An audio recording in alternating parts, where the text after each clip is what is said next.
back. Thanks for being in your chairs on time. What I want to do is, well, first of all, how was that session, that last part? More fun for Ron than for me. Were you the listener or the talker? Say that. I was the talker, and I need to be the listener. Okay, all right. We're going to do it again, so don't worry, you'll have your chance. What I want to do this time is get back with your same partner. This is actually, I'm going to go for a few minutes into what I call the discovery phase. And this is where the fun begins, okay? This is the muscle testing part. This is the part where you get to, do this in restaurants so everybody gets to look at you. Muscle testing is simply a feedback mechanism. That's all it is. If you have voice stress analysis or a lie detector test or something like that, if you want to invest in something like that, you probably get similar results. Although I would say probably the easiest, most available, and obviously the cheapest method is simply just have them hold out their arm and just press it down.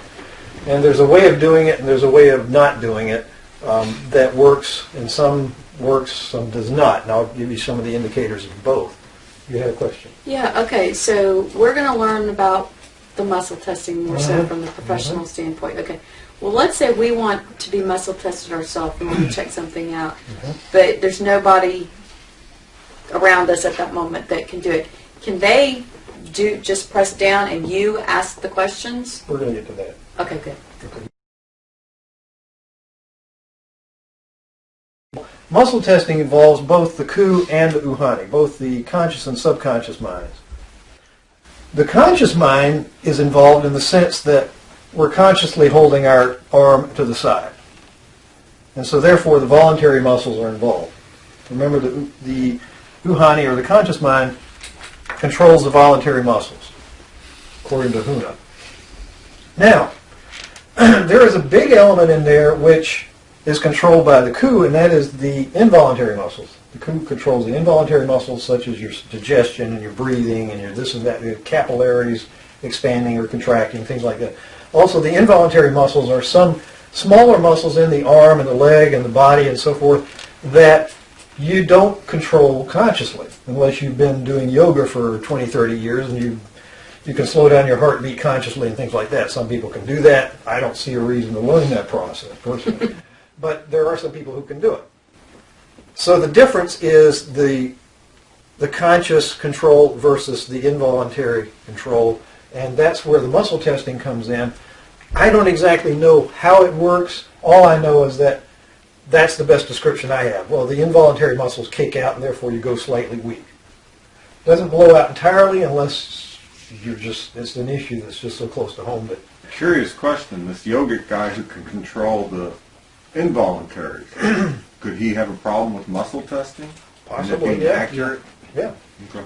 Because some people like that can show superhuman strength, or you've probably seen Discovery Channel, and this person gets into an ice bath and sits there for a couple hours or whatever. It's just all sorts of stuff you can do with your body if you train it properly. Mm-hmm. I just don't see the reason to do that. If you're doing it for spiritual reasons, you're probably wasting your time, because we're just as spiritual as we're going to be the way you are right now. Mm-hmm, mm-hmm. But the fact of the matter is, some people like to develop these special powers or something. I don't. If you want to do that, that's fine. Entertainment. It's more of entertainment value than it is. Somebody once asked my master Maharishi, he says, well, what about these people that can walk on water? He says, well, that's very nice. It's easier to take a boat. So you can get powers, but technology exists to do pretty much the same thing. A lot easier, and in terms of time, definitely less time involved. Water, yeah. So. And you have people that resist. They resist so strong that they are stiff as a board. Right. Yes. Right. Yeah, that can happen, because a lot of times we get into this thing called a contest, and whether they're aware. This happens especially with men, because men tend to be more competitive. I'm going to win. I got to win this game. I got to win this game called muscle testing. And a lot of times that's not necessarily the best way to go. When you approach muscle testing, you're telling the person you're testing, look, this is not a contest. I'm simply going to be getting some feedback, and you're just showing them how much pressure you're putting on there, meeting this pressure, and all I would ask is that you be neutral about the issue. In other words, you're setting the parameters ahead of time. You're saying, I'm asking you to be neutral about the issue. In other words, don't worry about it. Your subconscious will be answering, and that's all I'm asking of you right now. When they start controlling it consciously, yes, and a lot of men, they can override subconscious reaction or subconscious support. You don't want that to take place, but sometimes it happens. And if it happens, then a lot of times you can use feedback. You can ask them to tell you things. You do use the testing yes or no answers for known subjects and known criterion first. Like, my name is, Michael Craig. I have 2 arms and 2 legs. I raise goats in my backyard. Those are the standard statements I have people make, stuff like that. If those tests strong or weak appropriately, then you can go on to other questions. And if the person is highly skeptical, ask him, well, make a statement about something that may or may not be true that maybe I don't know. And test that. And if it turns out you're dead wrong, then keep testing and say, well, I'm not getting a proper reading. Continue with them until you get in clear yeses and nos for a while. Then you can feel comfortable about proceeding into the areas of unknown. If you dive headlong into the areas of unknown without knowing what clear yeses and nos are, then it's still speculation. Then it's your word against theirs, or, it's who wants to play that game? Make sure you establish that rapport first. Secondly, state that there's no competition. Thirdly, state, show them and demonstrate to them what's yeses and what is a no. And fourthly, just proceed and, let the chips fall where they may. Does that answer your question? Okay. When we're muscle testing to get the answers from the subconscious. So the point is that if you test for something and it turns out to be true, then you know these two are connected. Conscious, subconscious are working together, and guess what? The high self doesn't care. The high self is going to rain down that benefit. Guess what? You have 2 arms and 2 legs all day long, every day.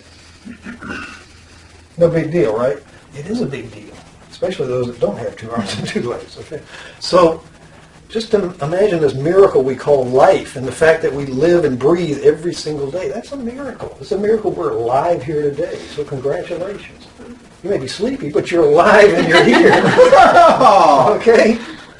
And so what we're going to do is we're going to muscle test. I don't raise goats in my backyard, but that's not my goal. So it's not an issue.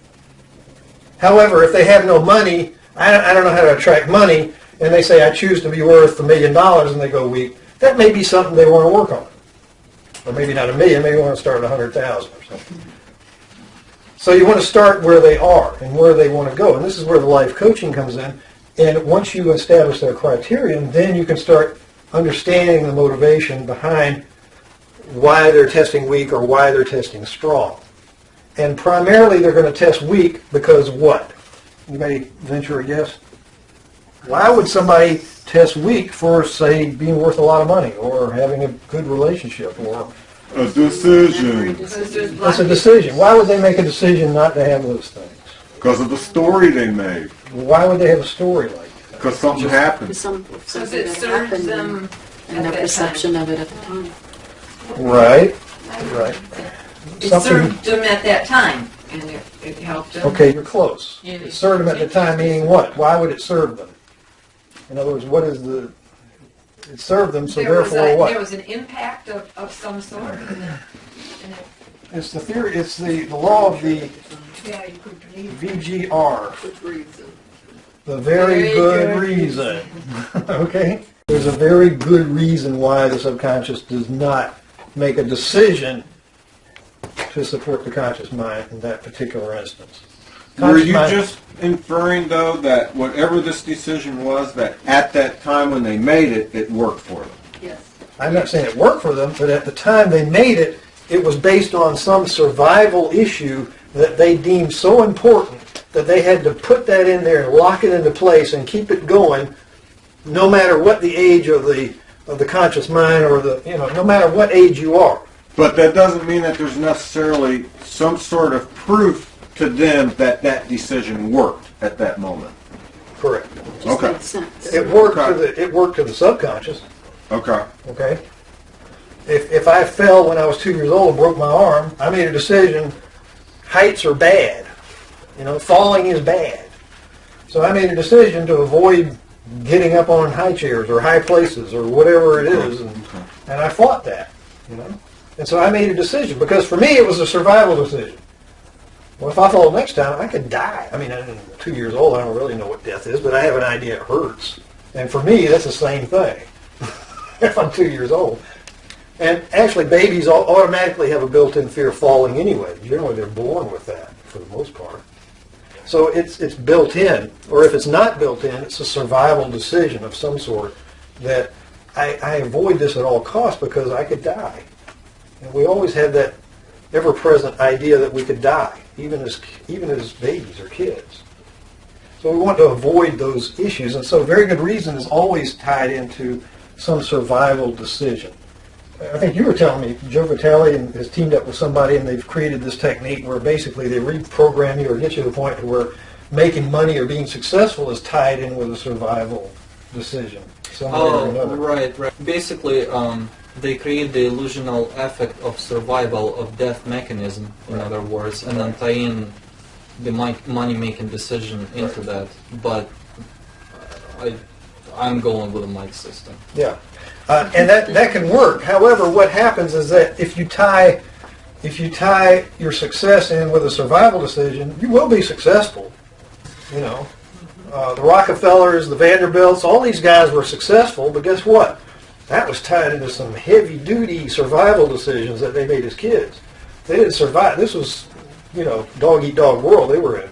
And if they didn't survive or put down the competition, they were going to die.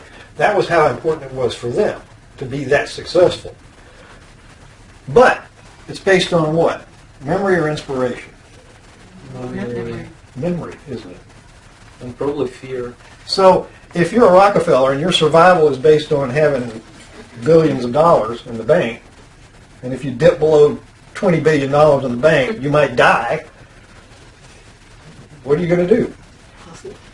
You're going to hustle a hell of a lot, aren't you? Yeah, go ahead.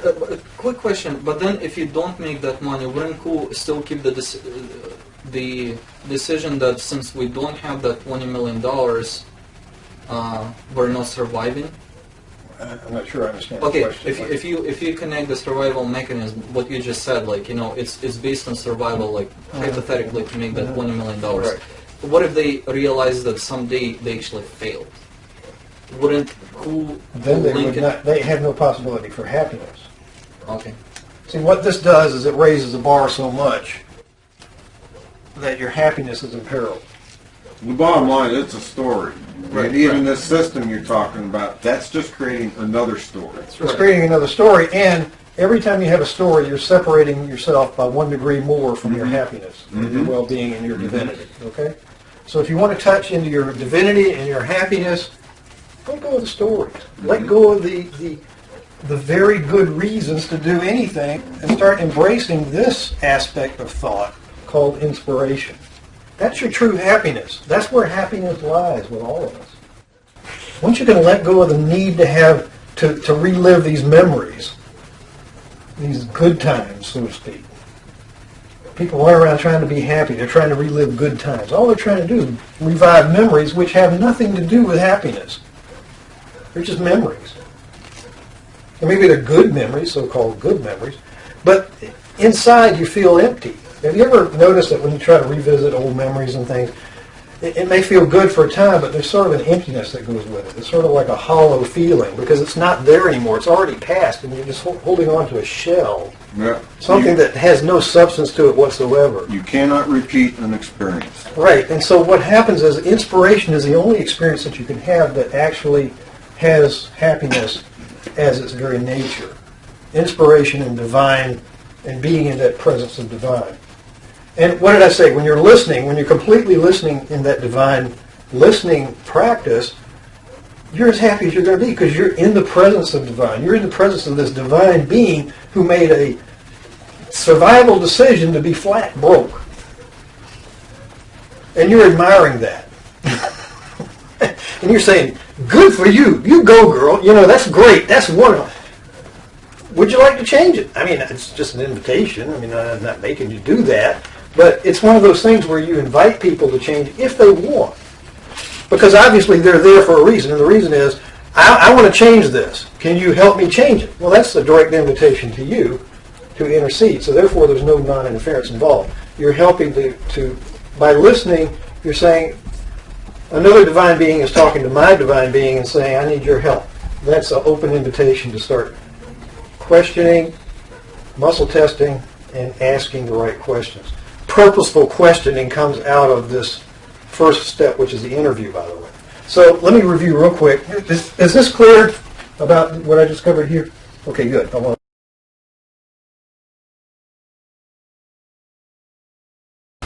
to share something that might be helpful. Mm-hmm. When I had lots of memories, I kind of knew who I was because I could tell you who I was based on my stories. But then my stories were gone. I remember looking in the mirror and I thought, oh my God, who am I now? Because there was nothing I could relate to. There was just emptiness. Right. Awesome. But then it was possible for inspiration to come in, but I wasn't used to it. I was used to my stories, and it was so comfortable. They were actually painful, but I knew them. And I could tell you in a flash who I am. Having no memories, I have no idea in the next moment. And that's a beautiful place to be. But it takes a little bit, okay? It does. It does.